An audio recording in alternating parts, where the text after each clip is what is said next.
Se concede el uso de la palabra a la senadora Cora Cecilia Pinedo Alonso, del Grupo Parlamentario del Partido del Trabajo, con un posicionamiento a favor hasta por 5 minutos.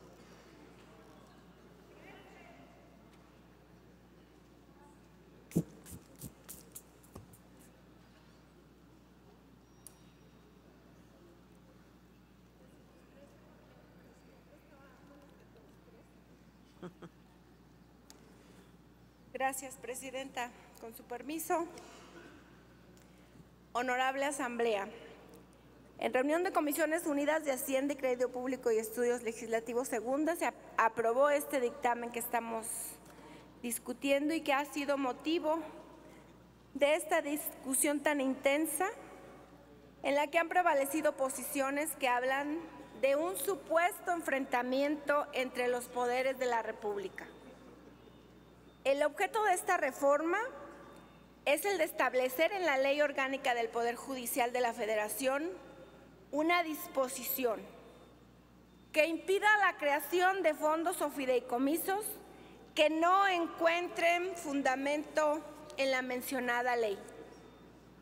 De ninguna manera se está violentando la autonomía del Poder Judicial, pues es facultad del Poder Legislativo iniciar y reformar leyes de acuerdo con lo que establece la Constitución, y en ese marco es que ejercemos esa función como integrantes de este poder. Se trata aquí de continuar con el esfuerzo de este gobierno por acabar con los espacios de opacidad y de discrecionalidad de todas las instituciones públicas en el uso de los recursos públicos. El principal argumento que se ha sostenido en contra de esta reforma tiene que ver con una supuesta vulneración de los derechos adquiridos por los trabajadores.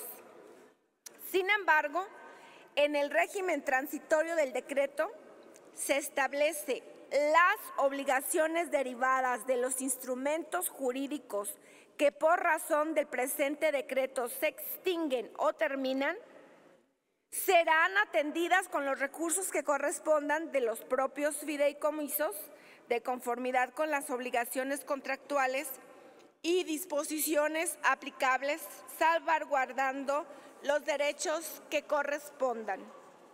En este sentido, me parece que los derechos adquiridos están protegidos y que de ninguna manera se privará a los trabajadores de estos.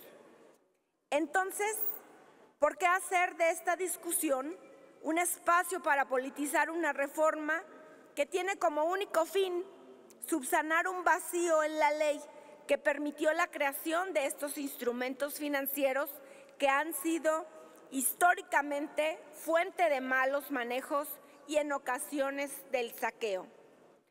Mencionan que estos fideicomisos no han sido objeto de observaciones. Pues qué bueno. Entonces consideremos esta reforma como una medida preventiva y de la misma manera en el caso de que se argumente que estos fideicomisos cubrían necesidades de los trabajadores, pues estamos en tiempo de que esas necesidades se incluyan en el presupuesto de la Federación debidamente etiquetados. Dejemos a un lado el argumento de que se trata de un ataque al Poder Judicial o de una pretensión de debilitar uno de los 3 poderes de la República. Es muy simple. Hoy, una mayoría estamos por hacer una reforma, una ley en el sentido de suprimir 13 fideicomisos que no tienen sustento legal. Es cierto que no todos están de acuerdo con esta reforma. Esa es la esencia de la democracia. En otros momentos, quienes hoy son minoría y exigen más tiempo de análisis, que hay que revisar uno por uno, que se requiere un parlamento abierto, nos impusieron reformas tan lesivas para los trabajadores como la nueva ley del ISSSTE. Nos impusieron aquella reforma educativa laboral nacida del Pacto por México, que vulneraba los derechos de los trabajadores de la educación, y ahora les preocupan los derechos adquiridos. Seamos serios, senadores, senadoras.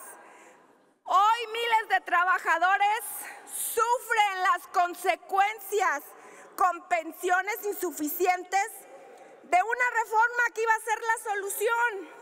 Resultado más de 20 años, es evidente que el sistema de cuentas individuales es un fracaso. Hoy, miles de pensionados vieron disminuidos sus ingresos por el cambio de equivalencia de salarios mínimos a unidades de medidas UMAS. ¿Les preocupan los derechos adquiridos? Tienen muchas cosas que explicar. Finalmente será el Poder Judicial de la Federación el que resolverá la constitucionalidad de esta reforma. En ese sentido, ¿por qué hacer de este debate una discusión en la que se enfrentan los poderes? Demos una discusión seria y que sean las instancias jurisdiccionales las que resuelvan en última instancia. Es cuanto, Presidenta. Gracias.